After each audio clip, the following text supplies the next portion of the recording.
মানিকগঞ্জে পবিত্র মাহে রমজানকে স্বাগত জানিয়ে এবং রমজানের পবিত্রতা রক্ষার দাবিতে একটি বর্ণাঢ্য র্যালি অনুষ্ঠিত হয়েছে।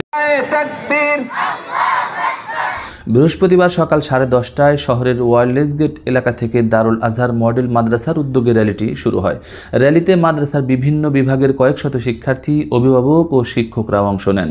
এ সময় তারা আহলান সাহলান, মাহে রমজান, দিনের বেলা হোটেল রেস্তোরাঁ বন্ধ করতে হবে, অশ্লীলতা বেহায়াপনা বন্ধ করতে হবে স্লোগান দেন। দিনের বেলা হোটেল রেস্তোরাঁ বন্ধ করতে হবে।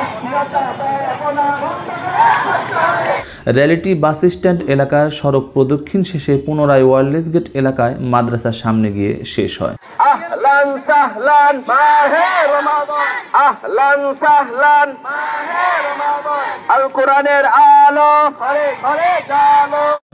রমজানকে স্বাগত জানানোর র্যালি শেষে আয়োজকরা ধর্মীয় ভাব গাম্ভীর্যের মাধ্যমে পবিত্র রমজান মাসের পবিত্রতা রক্ষা ও সিয়াম সাধনায় নিজেদেরকে স্বাস্থ্যাধীন ইমানদার হিসেবে তৈরির আহ্বান জানান। অশ্লীলতা বেহায়াপনা বন্ধ করে, অশ্লীলতা বেহায়াপনা,